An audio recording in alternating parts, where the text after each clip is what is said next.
Hello दोस्तों, मैं हूं एस नंदन साहू और नंदन एजुकेशन सेंटर पर आपका स्वागत है। दोस्तों, आज हम प्रतिलोम त्रिकोणमितीय फलन, जिसको इंग्लिश में बोलते हैं इन्वर्स ट्रिग्नोमेट्रिक फंक्शन, आज हम इस चैप्टर के इम्पॉर्टेंट क्वेश्चन के बारे में डिस्कशन करेंगे। ये वो क्वेश्चन होंगे जो अगर आप इस चैप्टर से ये क्वेश्चन बताए जाएंगे, अगर इनको कंप्लीट करके नहीं जाएंगे तो इस चैप्टर से आपको कुछ भी नंबर नहीं मिलेगा। अगर आप इसको ये क्वेश्चन बताए जाएं, अगर ये आपको आ जाएंगे तो किसी भी सवाल में आपको प्रॉब्लम नहीं होगी। ये सेम यही क्वेश्चन आ सकते हैं। तो चलिए क्वेश्चन को हम बताते हैं, कौन कौन से जो क्वेश्चन हैं वो आपके आएंगे। पूरी किताब एनसीईआरटी से पूरा निचोड़ आपको हर एक चैप्टर का मिलेगा। तो आज ये हमारे सीरीज़ का दूसरा चैप्टर है। पहले चैप्टर का हमने डिस्कशन कर लिया है, तो हम दूसरा चैप्टर का हम डिस्कशन करेंगे आज। तो सबसे पहले हमको इस चैप्टर को हल करने के लिए हमको ये चीज़ फार्मूला जो होता है ये हमको आना चाहिए। क्या है ये? जितना भी है यहाँ से लेकर के पूरा ये हमको याद होना चाहिए। अगर हमको ये याद होगा तो इससे बहुविकल्पीय जो प्रश्न होते हैं ये फंसते हैं और इससे आपको हेल्प मिलेगी। चलिए अब हम दूसरे की बात करते हैं। उसके बाद इसमें मुख्य मान निकालने के लिए आता है। तो मुख्य मान निकालने के लिए 3 क्वेश्चन अगर आप केवल कर लेंगे तो भी आपको किसी भी प्रकार की प्रॉब्लम नहीं होगी। कौन कौन से क्वेश्चन आपको बताते हैं।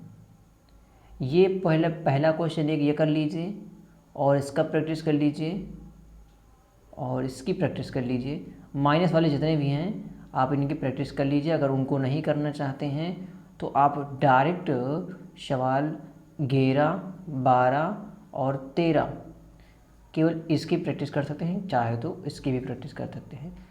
बस इस चैप्टर से केवल इतना ही करना है। और उसके बाद आते हैं प्रतिलोम त्रिकोणमितीय फलनों के गुणधर्म से। तो सबसे ज़्यादा ज़रूरी है ये फार्मूला। ये जो फार्मूले हैं ये तीनों फार्मूले, ये फार्मूले आपको याद होने चाहिए। उसके बाद ये सबसे फार्मूले में यूज होता है कि साइन इनवर्स माइनस थीटा बराबर क्या होता है, टेन इनवर्स माइनस थीटा बराबर क्या होता है और कॉसेक इनवर्स माइनस थीटा बराबर क्या होता है। उसी प्रकार हमारा ये भी फार्मूला में यूज होता है। कॉस इनवर्स माइनस अगर थीटा होता है तो उसको पाई से माइनस करते हैं। ये भी वो बात हो गई। और यहाँ पर ये वाला जो आपको बता दें कि ये जो 4 हैं, 3 हैं, 3 हैं ये। तो 3 में से एक अगर आपको आ गया कि इसको किस प्रकार से सिद्ध करना है, क्योंकि इसमें प्रूफ करने के लिए आता है। इस प्रकार का इधर दे देगा और ये प्रूफ करना होगा। ठीक है, इसको लेकर के ये प्रूफ करना है। तो आपको प्रूफ करना आना चाहिए। अगर एक का कर लेंगे तो बाकी का भी आप आसानी से कर लेंगे, क्योंकि ये इम्पॉर्टेंट है। इसको ये अगर हर एक परीक्षा में आ सकता है, इसलिए इसको इम्पॉर्टेंट में टिक कर लीजिए। अब आ जाते हैं ये भी फार्मूला। ये फार्मूला इसमें जितने भी हैं ये आपको फार्मूले याद होने चाहिए, क्योंकि ये फार्मूले जो हैं ये फार्मूले बस इसी फार्मूले से ही क्वेश्चन बनते हैं, कुछ एक्स्ट्रा नहीं बनते हैं। तो ये फार्मूले जो बताए जा रहे हैं तो ये फार्मूले ज़रूर याद होने चाहिए। अब ये फार्मूले जो हैं याद होने का मतलब ये नहीं है आप इनकी अलग से नोट्स बना लीजिए और एग्ज़ाम टाइम में इसको फार्मूलों को रिवाइज़ करके जाइए। अगर केवल फार्मूला ही रिवाइज़ करके जाएंगे ना तो भी ये चैप्टर बड़े आसानी से हल हो जाएगा। चलिए अब क्वेश्चन ये है तो ये क्वेश्चन, लेकिन ये फार्मूला भी है। ठीक है, आपको ये बता दें, है तो ये क्वेश्चन है, ठीक है, लेकिन ये फार्मूला भी यूज हो जाता है। तो इसको भी याद कर लीजिए, फार्मूला भी यूज हो जाता है ये। तो नॉर्मल सा क्वेश्चन ये हैं, तो केवल इसकी प्रैक्टिस कर लेके जाइए। उसके बाद अगला क्वेश्चन बताते हैं ये वाला भी इम्पोर्टेंट क्वेश्चन है, ये वाला भी इम्पोर्टेंट है क्वेश्चन, क्योंकि जितने बताए जा रहे हैं अगर आप केवल उतने ही क्वेश्चन की प्रैक्टिस कर लेंगे तो ही बहुत काफ़ी हैं। एक ये वाला क्वेश्चन आ जाता है आपका, ये वाला भी बहुत अच्छा है क्वेश्चन। यहाँ पर सबसे कंफ्यूजिंग वाला सवाल होता है ये वाला, ये आपका बहुत कंफ्यूज करने वाला सवाल होता है, तो इसको आपको केवल याद कर लेना है। बाकी सवाल इतना बड़ा नहीं है, लेकिन इसमें लगा क्या है, कभी कभी हमको दूसरा चेंज करके दे देगा, लेकिन हमको कंफ्यूज करेगा कि यहाँ पर क्या होगा क्या नहीं होगा। तो इसलिए देख के आइए इसको।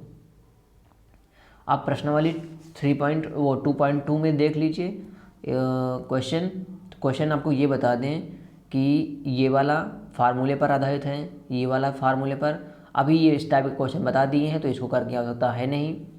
ये वाला चाहो तो कर लीजिए, ये भी इम्पोर्टेंट क्वेश्चन है, इम्पोर्टेंट क्वेश्चन है। उसके बाद इसमें से आपको कुछ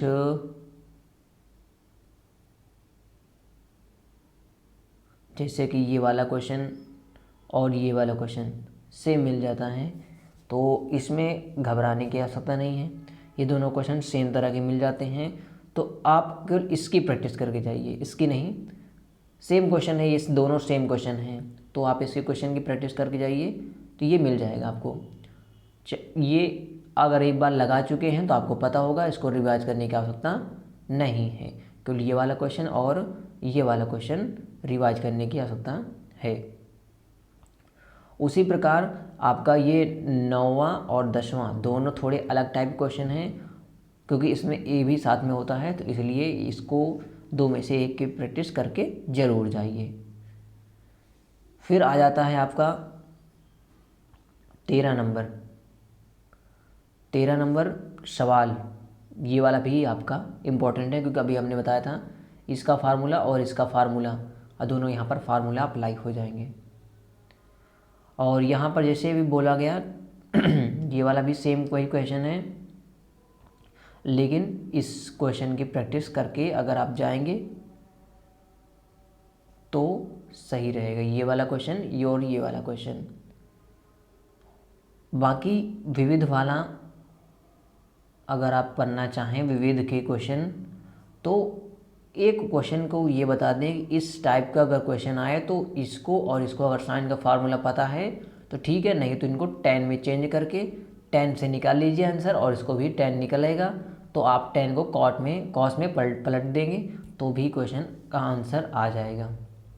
वैसे ये वाले भी क्वेश्चन सेम हैं, लेकिन जब भी प्रैक्टिस करके जाइए तो ये वाला क्वेश्चन भी प्रैक्टिस करके ही जाइए। फिर आ जाते हैं ये वाले क्वेश्चन को, ये वाला क्वेश्चन भी सेम आपका क्वेश्चन पड़ जाता है, इसको कोई आवश्यकता नहीं है। फिर उसके बाद आ जाते हैं इस क्वेश्चन पर, तो इस क्वेश्चन में दोनों सेम क्वेश्चन हैं, आराम से एक को एक करके जा सकते हैं। और ये जो क्वेश्चन हम आपको बताए हैं ये वाले सभी क्वेश्चन ये और ये सब 10 से लगाना चाहें तो 10 का लगा देंगे फार्मूला, और साइन का पता है तो साइन का लगा देंगे, कॉस का पता है तो कॉस वाला लगा देंगे। जो फार्मूला पता है तो फार्मूला पर आधारित इस क्वेश्चन है, इनमें से कोई एक क्वेश्चन की प्रैक्टिस करके जाइए, आराम से हल हो जाएगा। फार्मूला आपको बहुत ज़रूरी है। तो यहाँ पर वाले अभी हमने बताया, इसमें क्या है 10वां और 11वां क्वेश्चन। 10वां और 11वां क्वेश्चन कठिन नहीं है, इसको भी कोई एक करके आराम से जाइए, ये इम्पॉर्टेंट है क्वेश्चन आपको बता रहे हैं। उसके बाद आपके बहुविकल्पी क्वेश्चन हो जाते हैं, तो बहुविकल्पी प्रश्न आपको इम्पॉर्टेंट हो जाते हैं, क्योंकि इम्पॉर्टेंट क्वेश्चन यही बहुविकल्पी से ही आते हैं। और जितने भी ये फार्मूले हैं ये आपको याद करके ही जाने हैं, क्योंकि अगर फार्मूले याद नहीं होंगे इस चैप्टर के तो आपका कुछ होने वाला नहीं है। तो जैसा कि हमने बताया आपको कि इस चैप्टर में हमने आपको आज बहुविकल्पी प्रश्न के बारे में भी बताया और इम्पॉर्टेंट क्वेश्चन के बारे में डिस्कस किया। तो अगर आप इन इम्पॉर्टेंट क्वेश्चन की प्रैक्टिस करेंगे तो आपको किसी भी प्रकार से प्रॉब्लम नहीं होगी। जब भी एग्ज़ाम की तैयारी करें, जब भी रिवाइज करें इस बुक को, तो ये क्वेश्चन अवश्य लगाइए। और ये वाले क्वेश्चन लगाने के बाद बाकी क्वेश्चन आपको लगाने की आवश्यकता नहीं है। केवल यही क्वेश्चन अगर आप लगा लेंगे तो भी आपका पूरा चैप्टर कंप्लीट हो जाएगा। इसी प्रकार बाकी चैप्टर के भी वीडियो हम लाएंगे। तब तक के लिए धन्यवाद देखने के लिए, और जितने भी आपके दोस्त हैं उनको इस वीडियो को शेयर कर दीजिए। और हर एक चैप्टर को हम ऐसे ही डिस्कस करेंगे, कौन सा क्वेश्चन इंपॉर्टेंट है, कौन सा नहीं है। अगर आपको कोई सवाल नहीं आ रहे हैं तो कमेंट कीजिए, आपको वो सवाल बता दिया जाएगा। और इसके बाद जैसे ही ये 12 के 13 चैप्टर के सभी इम्पोर्टेंट क्वेश्चन डिस्कस हो जाएंगे, उसके बाद डेली 10 क्वेश्चन आपको प्रैक्टिस के लिए दिए जाएंगे। तो तैयार रहिए क्वेश्चन के, ये रिवाइज ज़रूर कीजिए। ये अगर क्वेश्चन जो बताए जा रहे हैं, अगर ये क्वेश्चन आ गए तो सब क्वेश्चन आपको आ जाएंगे। सब 100 में 100 नंबर लाने से कोई रोक नहीं सकता है। Thank you.